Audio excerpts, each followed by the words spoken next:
So now check this, when you're a 20-year-old individual and you're in a trap den and you're looking outside of the window on a Sunday morning, being ready to see if police are gonna raid the house. And if they are, you gotta jump out of the window, paranoid, weed in your system.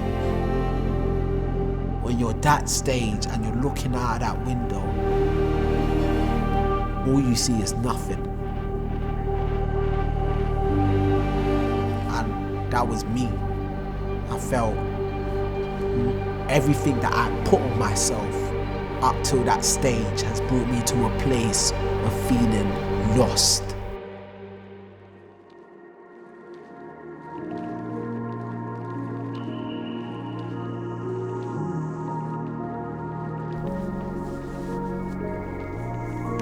My name is Luke, I'm 23 years old.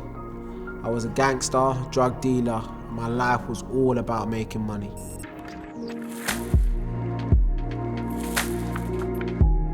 The root of all my challenges at school was birthed from my anger.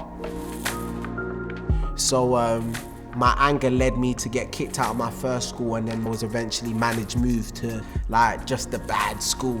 There was a lot of gang activity connected to the school and my brothers were involved in it.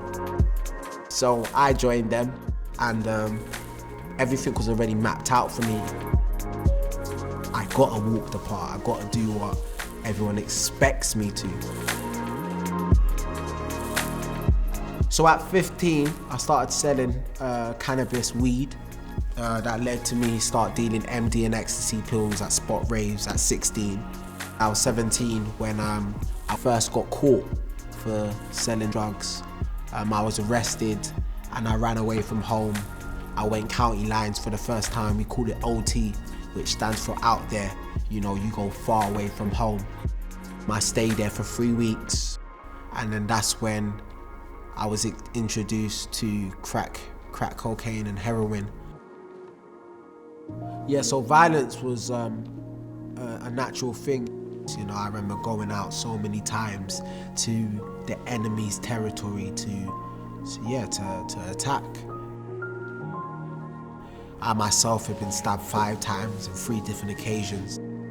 The second time I got stabbed was the worst. It was very traumatic, you know, stabbed 3 times, once in my arm and twice in my back. And I nearly died, man. And that stimulated a desire to never be in that situation again, to the stage that now I'm gonna be the one hurting people. And from that day at 17, I never stopped rolling with a knife again.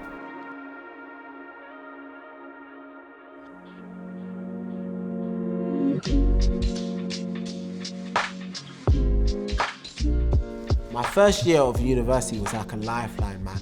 It's like everything prior to that I got away with, you know, the highs and the lows. I got to come into a space where I could use my academic skills while still doing everything else that I criminally was associated to. So throughout that first year, the money was ridiculous, you know. I'm popular, we're partying, you know, there's girls. There's no need to even be violent now. I remember finishing that first year with so much money and with so much hunger to make more. Around that time was when I adopted the county lines phone, which was an investment into crack cocaine and heroin. So we were putting a lot of money in those startup costs, and we were getting workers to serve while I was at uni. And it was taking a lot of hits, you know. The house got kicked down by police, workers were being robbed. It was ridiculous. I remember getting phone calls all the time whilst I'm at uni. So my response to it was, I'm gonna do it myself. I'm gonna go hands-on. Being hands-on is such a profitable move. It's a dangerous move, but it's profitable because you don't have the worker there no more. You're there yourself. You don't need to pay the worker. You don't need to worry about losing drugs. Like, everything's coming directly to you. But I knew the risk that I was about to take because I had so much to lose. And boy, did I lose so much. Not even in terms of financially, but just in terms of my peace, man. I was driving up and down to and from county lines, but every time I made that journey, something horrible just happened. I got into car crashes and I was driving without insurance, so I got into court battles with the car. I was jumping out of windows in the drug den. I was getting into fights with drug addicts. I was being chased by police. It was crazy because I was just tired. I just felt the money wasn't worth it. So in my last year in uni, my friend Christopher just got sentenced for a very long time.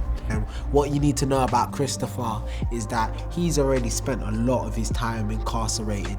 He was free for almost a year, and then after a firearm case, he was sentenced back to prison.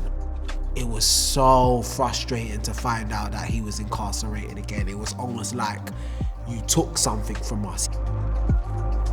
And that was followed by a few months later when Hakeem, another close friend of mine, was murdered, shot in his head.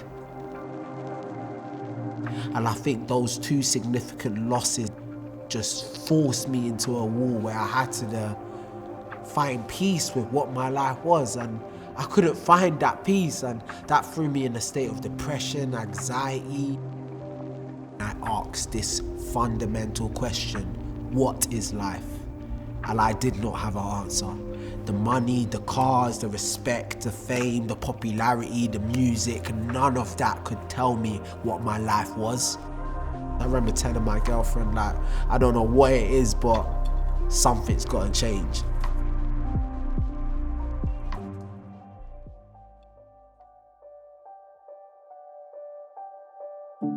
A friend of mine who also knew Hakeem, he was my flatmate at uni.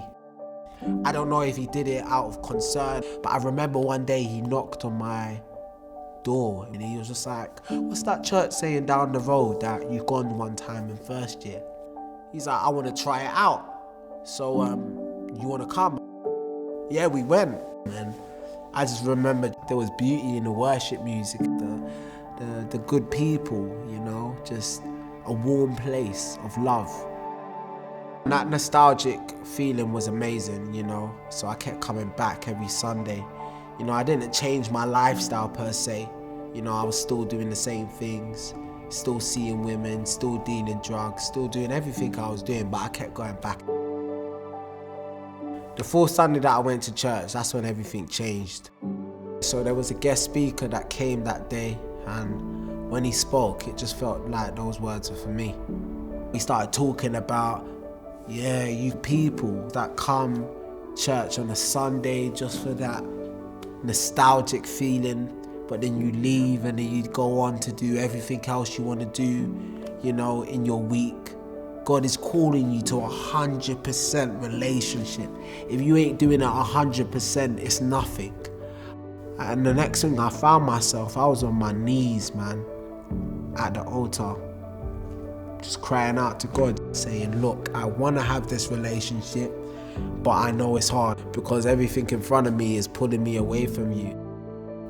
In that moment, I just felt the Lord saying that, let everything else go, and if I want this relationship, then everything else I'm doing no longer exists. You gotta let that thing go.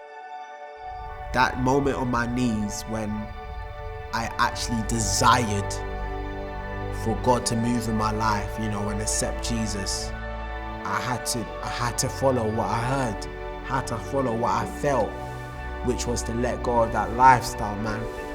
And I did, man. I had to go home, remember bringing a bin bag and just clearing out everything and anything I saw that correlated to that lifestyle, the Rizzlers, the tobacco, the weed, the drugs, the coke I was selling, the condoms, everything. I just cleared it out. I had a little spring clean.